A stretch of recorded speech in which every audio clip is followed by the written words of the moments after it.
NTA paper leak हुआ है।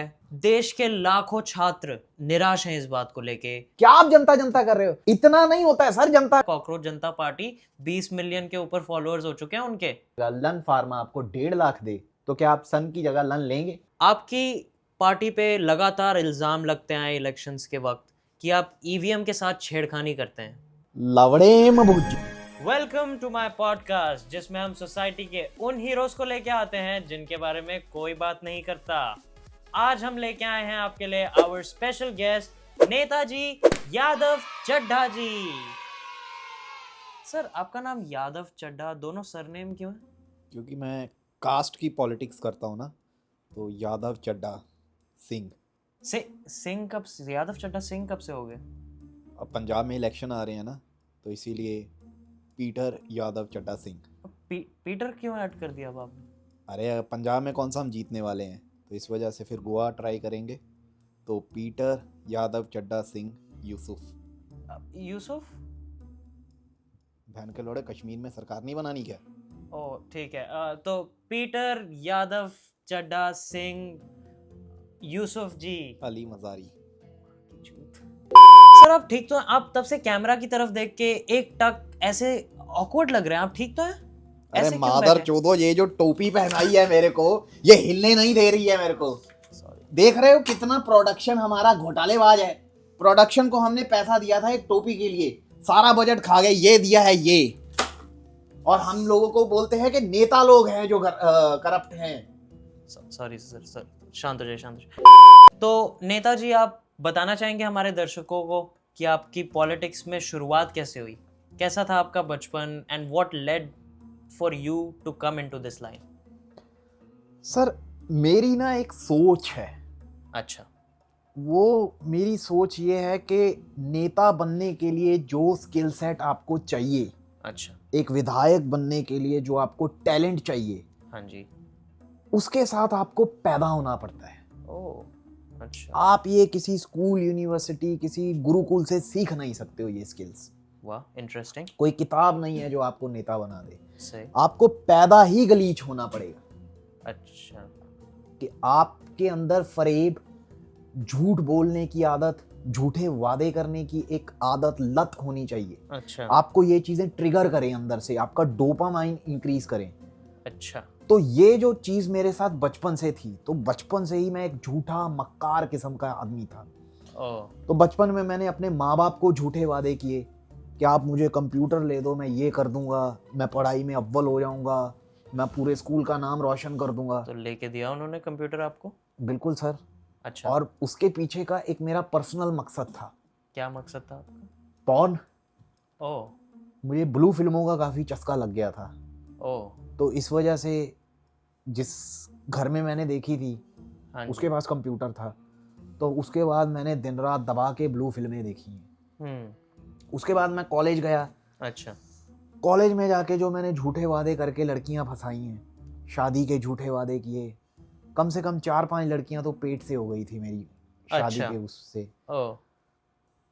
और उसके बाद रुपया पैसा तो खानदानी होना ही चाहिए। कॉलेज के बाद ग्रेजुएशन के बाद जब नौकरी की तलाश में, हाँ जी, रेज्यूमे में मैंने इतना झूठ लिखा है, वो मेरा सबसे बेस्ट मैनिफेस्टो बोल सकता हूँ मैं। क्योंकि आज तक जो मैंने मैनिफेस्टो में भर भर के झूठ लिखे हैं, अच्छा, सबसे बढ़िया मेरा रेज्यूमे था उसमें। अच्छा। तो मुझे लगा let's capitalise this talent, this skill set. तो फिर मेरे को ऐसा लगा कि अगर मेरे में ये सारे टैलेंट है तो इसको मैं वेस्ट नहीं जाने दूंगा। अच्छा। तो मैंने खूब मेहनत की। जो भी रिक्वायरमेंट होती हैं एक विधायक बनने के लिए, एक सांसद बनने के लिए, वो सारी क्वालिफिकेशन और रिक्वायरमेंट्स को मैंने पूरा किया और फिर मेरे को सीट मिल गया और आज मैं आपके सामने बैठा हूँ। तो गलीच होना और झूठ बोलना, ये था आपका टैलेंट जिससे कि आप पॉलिटिक्स में आए। तो और क्या टैलेंट होता है सर? आप क्या बोल रहे हैं? आपको शर्म नहीं आती है? सर, अगर शर्म आती है ना तो पॉलिटिक्स छोड़ दो आप। अच्छा। पॉलिटिशियन को कभी शर्म नहीं करनी चाहिए। तो ये तीसरा स्किल सेट है? बिल्कुल सर। अच्छा। और कोई क्वालिफिकेशंस आपके हिसाब से एक पॉलिटिशियन में जो कि होनी चाहिए? कुछ अच्छा, कुछ सर एजुकेशन क्राइटेरिया तो है, अब ये तो स्किल सेट्स हैं, उसके अलावा एक क्राइटेरिया है जो आपको फॉलो करना पड़ता है। तो हमें जो सीट लेने के लिए जो क्राइटेरिया हमारे सामने था उन दिनों में, तो वो था कम से कम 3 अच्छा 2 स्कैम अच्छा। और 1 अटेम्प्ट तो होना ही चाहिए आपके ऊपर। आपका दिमाग ठीक है?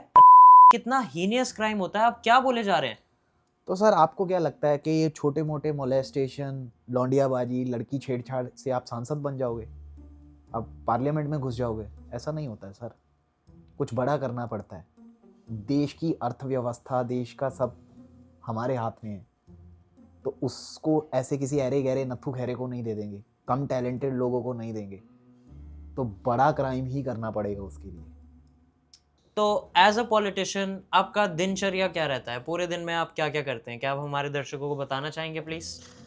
सर एक विधायक का जो दिन है वो काफ़ी ज़्यादा हेक्टिक रहता है। मेरी जो शुरुआत है वो सुबह 4 बजे मैं उठ के प्रभु की आराधना करता हूँ। अरे वाह, तो बहुत ही बढ़िया। हाँ, तो आप बहुत पूजा पाठ में बिलीव करते हैं? आपके इष्ट देव है कोई? जी सर, इष्ट देव एक जो सबके इष्ट देव हैं सारे सांसदों के, हाँ, तो मोदी जी उनकी हम आरती करते हैं।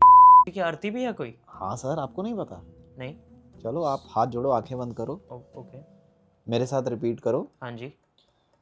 अंगेण मात्रम न्यायनेन राज्यम लवणेम भुज। उसके बाद क्या करते हैं आप? तो हाँ, फिर 4 बजे मैं आरती करके फिर दोबारा मैं सो जाता हूँ, फिर मैं 8 बजे उठता हूँ। अच्छा, तो आप इतने जल्दी सुबह उठते ही क्यों हैं? क्योंकि सर वो आरती लाइव होती है ना, अच्छा, तो वो आगे कोई देख रहा है, तो हमें रिस्ट्रिक्ट है कि सुबह 4 बजे उठ के ही करनी पड़ती है वो। ओ, आपको फोर्स किया जा रहा है क्या? नहीं सर, ऐसे नहीं, हम कर अपनी श्रद्धा से ही रहे हैं। अच्छा। अभी कैमरा लगा है तो फिर ऐसा ही बोलना पड़ेगा। ओ अच्छा, ठीक ठीक, मैं समझ गया। उसके बाद ब्रेकफास्ट वगैरह कब करते हैं आप? हाँ सर, तो मैं 8 बजे मैं उठ जाता हूँ। हाँ और जी। ब्रेकफास्ट में मुझे पसंद है लाइट खाना। South Indian? वो क्या होता है? South Indian dosa, idli? नहीं, साउथ इंडिया क्या है? साउथ इंडिया सर, जो मध्य प्रदेश के नीचे कोई देश, एक अखंड भारत भाई। मैं समझ गया अखंड भारत वाली बात आपकी, पर साउथ इंडियन स्टेट्स हैं, कर्नाटका, तमिलनाडु, केरला। ये स्टेट्स हैं? हाँ जी। ये इंडिया में है? हाँ जी। तो यहाँ हमारी सरकार क्यों नहीं है? खैर छोड़ो, मुझे हल्का पसंद है, तो मैं दिन की शुरुआत में खाता हूँ अमृतसरी कुलचा। अमृतसरी कुलचा आप लाइट में खाते हैं? बिल्कुल सर। अच्छा। तो अमृतसर से खास बन के आता है मेरे लिए कुलचा।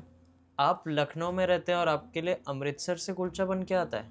तो हाँ सर, अब अगर एक नेता को अमृतसरी कुलचा खाना है, हाँ, तो वो अमृतसर से ही आएगा ना। जनता टैक्स किस बात का दे रही है हमें? अच्छा, सही सही सही बात है। अच्छा, तो ये तो आपने कर ली खाने की बात, उसके बाद आप क्या करते हैं? तो सर फिर चाय का टाइम हो जाता है 12 बजे। हाँ जी। तो चाय मुझे पसंद है। कुछ ज़रूरतमंद लोग जो हमारे आते हैं घर पे, उनकी फरियाद सुनते सुनते, उनके साथ चाय पीते पीते हम अपना वो दोपहर का समय खाना खा के आप सीधा काम पे लग जाते हैं? बिल्कुल। जरूरतमंद जैसे कि किसान, मजदूर, ये सारे लोग? सर ये क्या बकवास कर रहे हैं आप? किसान, मजदूर, इन लोगों को मैं अपने साथ ना बिठाऊं? आप बोल रहे हो मैं उनके साथ चाय पीऊंगा? कहना क्या चाहते हैं आप? पार्टी से निकलवाना चाहते हैं मुझे? जरूरतमंद लोग सर, उद्योगपति, उनके कितने कितने टेंडर फंसे हुए हैं हमारे क्षेत्र में, कलेक्टर उनका काम नहीं निकलवा के ले रहा है, वो आते हैं हमारे पास एक बहुत बड़े ब्रीफ केस में मिठाइयाँ लेके, तोहफे लेके। तो वो हम तोहफे लेते हैं उनसे और उनकी ज़रूरत को पूरा करते हैं, जो भी हम कर सकते हैं अपनी पावर में। अच्छा, उद्योगपति जरूरतमंद लोग? बिल्कुल सर, क्योंकि उनकी ज़रूरतें ज़्यादा हैं? नहीं, ज़रूरतें हमारी ज़्यादा हैं, उद्योगपति उन्हें पूरा करते हैं। तो इस पूरे दिन में आपने जनता के लिए क्या किया? जनता के लिए आप कुछ करते भी हैं? नहीं सर, हम एक्चुअली में फिर वीकेंड पे जनता के लिए दरबार लगवाते हैं। जनता दरबार लगाते हैं? अरे वाह वाह वाह। तो उसमें मतलब दरबार जो होता है उसमें हमारे जो लोग आते होंगे अपनी दिक्कतें लेके और आप सुनते हैं नहीं, वो नहीं दरबार सर, में? हाँ, तो कुछ मेरे दोस्त हैं, उनकी दिक्कतें रहती हैं। अच्छा। तो वीकेंड पे काफ़ी स्ट्रेस्ड मतलब वीक पे काफ़ी स्ट्रेस होते हैं, तो वीकेंड पे अच्छा। स्ट्रेस रिलीज करने के लिए उनको मैं अपने लिविंग रूम में बुलाता हूँ, वहाँ पे हम मुजरा उजरा देखते हैं, अच्छा 2-3 लड़कियों को रोजगार देते हैं, वो अच्छा, हमारे लिए नाचती हैं। ये आपका दरबार। बिल्कुल। ये तो आपके दोस्तों की सेवा की ना आपने, आप जनता की सेवा करते हैं कभी? यार, जनता जनता की आप बहुत जनता जनता कर रहे हो। जनता ने मुझे चुना है, आपको चुना है, क्या आप जनता जनता कर रहे हो? इतना नहीं होता है सर जनता का। जनता को बस 5 साल में एक बार देखना होता है। आपको क्या लग रहा है मैं अगर 5 के 5 साल में सारा दिन जनता के साथ बैठा रहूंगा ना, जनता मेरे को डेस्परेट समझने लग जाएगी, अटेंशन सीकर समझेगी, टू मच अवेलेबल का टैग दे देगी जनता, और छोड़ के चली जाएगी मेरे को दूसरे नेता के साथ। जनता के साथ अगर रहना है तो जनता को पांव की जूती बना के रखना पड़ेगा, तब जाके जनता आपके साथ टिकेगी। टॉक्सिसिटी मांगती है जनता, जनता को नहीं चाहिए अवेलेबल गाय, जनता को चाहिए कि जो नॉनशलांट नेता हो, जो उनका फोन ना उठाए, जो उनसे बात ना करे, जो उनसे देखे तक ना, तब जाके जनता आपके साथ टिकी रहती है, आपके साथ ऑब्सेस्ड रहती है। आपको क्या पता है सर जनता के बारे में? सर आप ये सब जो भी बोल रहे हो, I don't agree with you बिल्कुल भी। अच्छा, हाँ, आपकी जनता आपको क्यों छोड़ के गई थी? मेरी जनता, मैं कभी इलेक्शन नहीं लड़ा सर। आप फोन पे तो एक बंदे के साथ लड़ते रहते थे कि कहाँ हो बाबू, खाना खाया, ओह, गुड नाइट, गुड मॉर्निंग, कहाँ है वो? टू मच अवेलेबिलिटी आज के टाइम पे नहीं चलती सर। नॉनशलांट। आपकी पार्टी पे लगातार इल्ज़ाम लगते हैं इलेक्शंस के वक्त कि आप ईवीएम के साथ छेड़खानी करते हैं। नहीं सर, ये गलत फहमी है आपकी, मतलब आपको जो इन्फॉर्मेशन मिली है वो गलत है। हम ईवीएम के साथ छेड़खानी नहीं कर रहे हैं। अच्छा, ईवीएम में कुछ चेंजेस करने वाले हैं, उसको उसके मॉडल को अपग्रेड करना है, तो वो सिस्टम में अपडेशन के कारण हम ईवीएम के साथ जो भी तो टेक्निकल क्या है वो अपग्रेड्स जो आप करना चाह रहे हैं ईवीएम सर के देखो, अभी ना ईवीएम पे आपको 10 अलग अलग बटन्स दिए हुए हैं। साथ? हाँ जी, हर एक पार्टी का जो हाँ, जो इलेक्शन में खड़ा रहता है। लेकिन फायदा नहीं है, क्योंकि वोट जब एक ही पार्टी को करना है तो 10 बटन बनाने की क्या जरूरत है? अच्छा, तो हम चाहते हैं कि अभी ईवीएम में सिर्फ एक ही बटन हो। अच्छा, तो ये चेंजेस कर रहे हैं। लोगों को लग रहा है, ऑपोजिशन को लग रहा है हम छेड़खानी कर रहे हैं कुछ, ये सब इल्जाम है सर। अब किसी चीज को काम करने के लिए खोलना तो पड़ेगा ना। अच्छा, तो ऐसे आप अपग्रेड कर रहे हैं। बिल्कुल। तो आपका कहना है कि जब वोट एक ही जगह जाना है तो 4 अलग बटन बनाए क्यों है? समझदार हो यार आप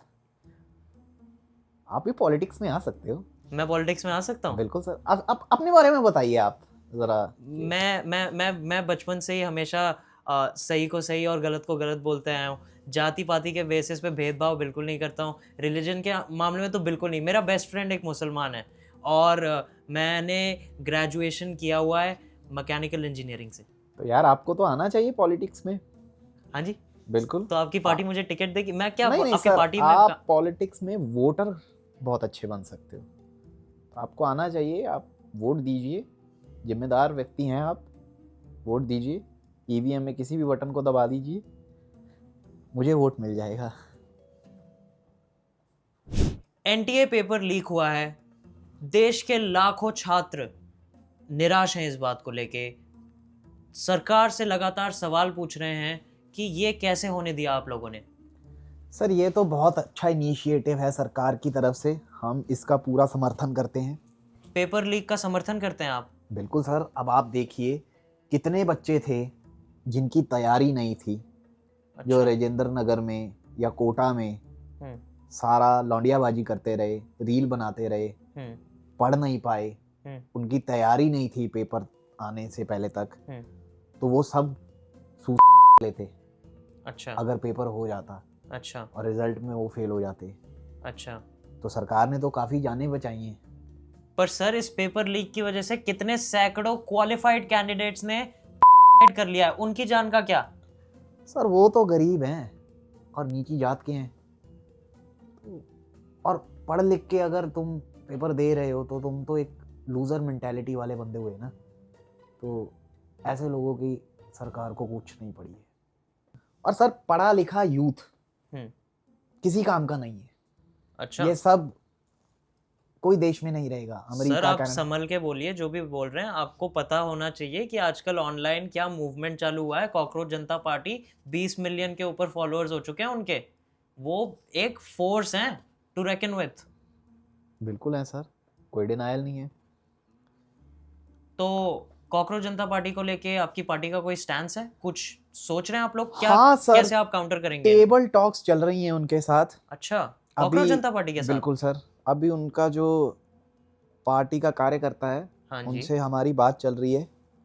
पूछ रहे हैं उनसे कि क्या रेट लेगा वो। अच्छा, आप उनको खरीदने की कोशिश कर रहे हैं? बिल्कुल सर, अगर मान गया तो खरीद लेंगे, अच्छा। नहीं माना तो हम उनसे रेट पूछेंगे, हम बिक जाएंगे। मैं तो अपना सोचूंगा ना। अच्छा, मुझे पार्टी से क्या है, ब्लो जॉब पार्टी हो, कॉकरोच पार्टी हो। तो आपको जहाँ ज़्यादा पैसे मिलेंगे आप उस तरफ चले जाएंगे? बिल्कुल सर। ठीक है। और अगर नहीं मिलेंगे तो किसी कॉमेडी शो के जज बन जाएंगे। अच्छा, आप हंस सकते हैं उस तरीके से? बिल्कुल सर। दिखाइए ज़रा एग्जाम्पल एक अपनी हंसी का।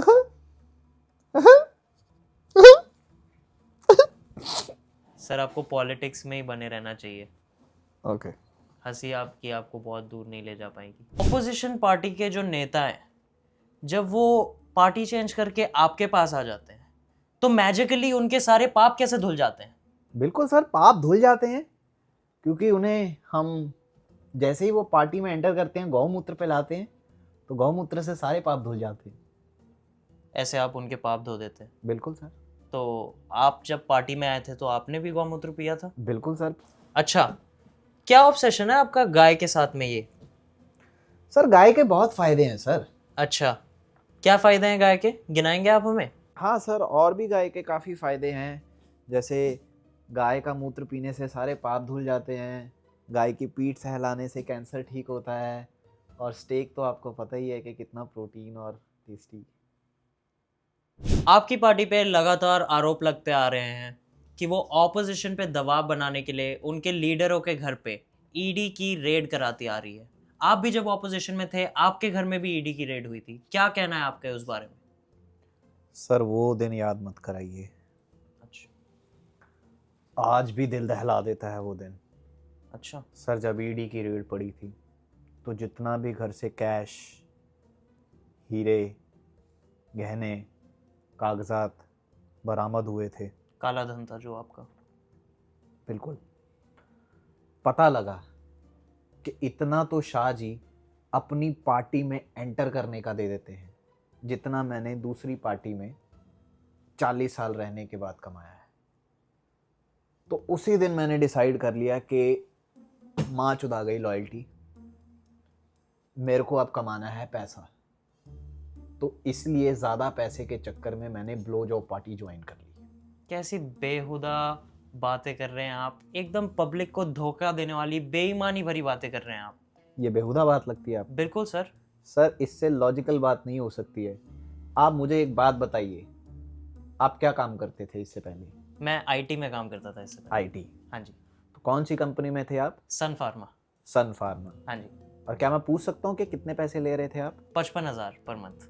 तो 55,000 आपको सन फार्मा आईटी का काम करने का दे रहा था। हाँ जी। सेम काम करने का सन फार्मा की जगह लन फार्मा आपको 1.5 लाख दे, तो क्या आप सन की जगह लन लेंगे कि नहीं लेंगे? लन 1.5 लाख मतलब 1.5 लाख लेंगे ना। तो अगर एक नेता ज्यादा पैसे के लिए लन ले तो वो गांडू, और एक युवा अगर लन ले तो प्राइड मंथ। ये दोगलापन नहीं है, हिपोक्रेसी की भी सीमा होती है सर।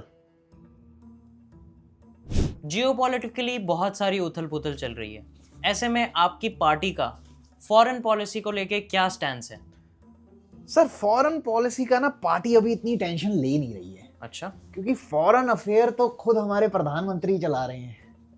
आप देखा ना, इटली गए थे अभी, भाभी कैसी लगी आपको? वो एक डिप्लोमेटिक मीट थी। अरे सर फोटो देखो कितने सुंदर लग रहे थे, नजर ना लगे। इटली की भाभी, मजा ही आ गया। तो फॉरेन तो सेट है अपना। क्या मतलब आपका इटली की भाभी से? तो सर अब देश का प्रधानमंत्री एक इटालियन गर्लफ्रेंड तो डिजर्व करता ही है ना। सर आप काफी टाइम से इंटरव्यू दे रहे हैं, पानी पियेंगे आप? पानी। आपकी जात क्या है? मैं ब्राह्मण हूँ सर। फिर मैं नहीं पी सकता। क्यों? क्योंकि मैं शूद्र हूँ, तो मैं आपका पानी नहीं पी सकता और ना ही आपको मुझे ऐसे पानी पिलवाना चाहिए। आप अभी भी जातिवादी में मानते हैं? बिल्कुल सर, कोटे में ही तो मेरे को इलेक्शन की सीट मिली है। अच्छा ठीक, मैं इधर रख दे रहा हूँ, पी लेना अगर आप। अभी इलेक्शन आने वाला है, जाते जाते towards the end of this, अगर आप हमें अपनी पार्टी का नया मैनिफेस्टो बताना चाहें। Sir manifesto I would love to tell, hmm but अभी जो हमारे पार्टी के हेड राइटर हैं हम्म ही इज बिजी, तो अभी मैनिफेस्टो हम लिख नहीं पाए हैं। ओ, वो कोई नई पॉलिसी लिखने में बिजी हैं? हाँ सर, वो धुरंधर 3 की स्क्रिप्ट लिखने में बिजी हैं। अच्छा। तो जितने भी आपने ये ऊल जुलूल सवाल पूछे ना, ये कॉकरोच जनता पार्टी, ये पेपर लीक, ये अलग अलग नेताओं को अपनी पार्टी में, ये सबका जवाब आपको धुरंधर 3 में मिल जाएगा। अच्छा 8.5 घंटे की पिक्चर बना रहे हैं, उसमें आप देखना, उसमें आपको सब पता लग जाएगा कि ये क्यों जरूरी था सब कुछ देश के लिए। 8.5 घंटे की? बिल्कुल सर। तो ये थे यादव चड्ढा जी, एक नेता जो आने वाले चुनाव में जल्द ही खड़े होने वाले हैं। मैं इस देश के नागरिकों से एक ही विनती करना चाहूंगा कि प्लीज सोच समझ के किसी समझदार कैंडिडेट को ही वोट दें। जिसको मर्जी दो, आएगा तो